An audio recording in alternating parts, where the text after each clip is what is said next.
ایک مرتبہ حضور اقدس صلی اللہ علیہ وسلم مسجد نبوی میں خطبہ دینے کے لیے تشریف لائے۔ جس وقت ممبر کی پہلی سیڑھی پر قدم رکھا اس وقت زبان سے آپ نے فرمایا آمین۔ پھر جب دوسری سیڑھی پر قدم رکھا اس وقت آپ نے فرمایا آمین۔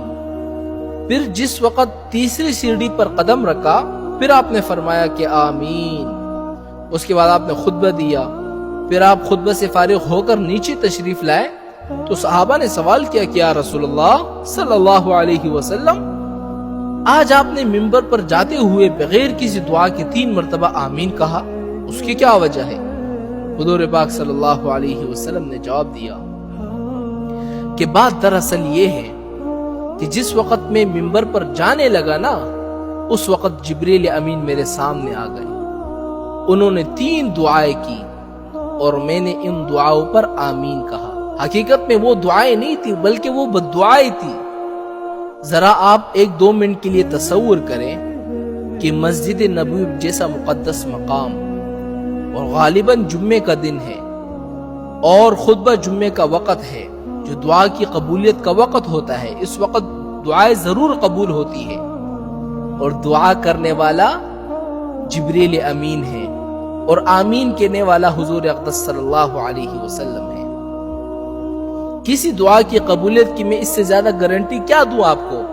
دعا کرنے والا جبریل امین، آمین کہنے والا حضور پاک ہے، جمعے کا دن ہے، خطبہ دینے کے لیے حضور پاک گئے ہیں، جو دعا کی قبولیت کا وقت ہوتا ہے، اتنے سارے چیزیں ایک چیز میں جمع ہو گئی، اس سے میں آپ کو زیادہ کیا گارنٹی دے سکتا ہوں؟ وہ 3 بددعائیں کون سی تھی؟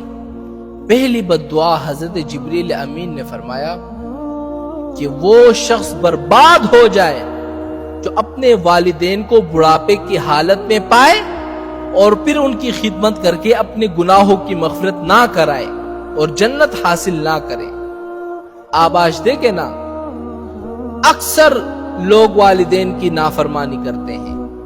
ذرا سی شادی ہو جاتی ہے، گھر میں ایک بیوی آ جاتی ہے، بچپن کا جو رشتہ تھا ماں باپ کا، بہن بھائیوں کا، جنہوں نے تمہیں پالا پوسا بڑا کیا، تمہیں اس مقام پر لا کر کھڑا کیا، ایک عورت کی وجہ سے تم نے سب کو ٹھکرا دیا، سب کی محنتوں پر تم نے پانی پیر دیا۔ بھئی حقوق بیوی کی بھی ہے لیکن ماں کی بھی تو حقوق ہے نا، ماں کدھر گئی؟ تو پہلی دعا حضرت جبریل امین نے یہ دی کہ وہ شخص برباد ہو جائے کہ ان کے والدین بوڑھے ہو جائے اور پھر بھی یہ شخص جو ہے جنت حاصل نہ کرے۔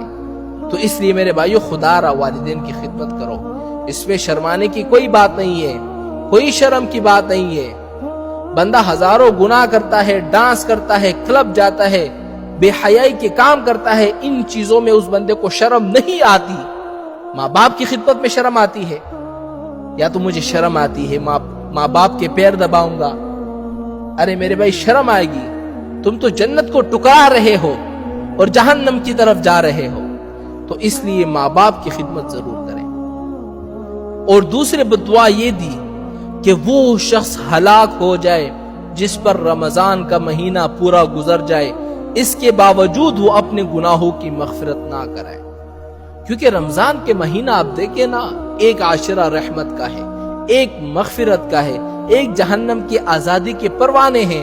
جب 3 چیزیں اس ایک مہینے کے اندر جمع ہو جائے اور اس کے باوجود بندہ اپنے گناہوں کی مغفرت نہ کرا سکے، جبریل امین نے عرض کیا کہ ہلاک ہو جائے، اور سردار دو عالم صلی اللہ علیہ وسلم نے ان کی بددعاؤں پر آمین کہا۔ تیسری بددعا یہ دی کہ وہ شخص برباد ہو جائے، ہلاک ہو جائے کہ جس کے سامنے نبی کریم صلی اللہ علیہ وسلم کا نام آ جائے اور اس کے باوجود وہ نبی کریم صلی اللہ علیہ وسلم پر درود نہ بھیجے۔ لہٰذا میرے بھائیو، جب بھی نبی کریم صلی اللہ علیہ وسلم کا نام آ جائے نا تو 1 مرتبہ صلی اللہ علیہ وسلم کہہ دیا کرو۔ درود شریف پورا نہیں پڑھ سکتے تو کم سے کم صلی اللہ علیہ وسلم کہہ دیا کرو۔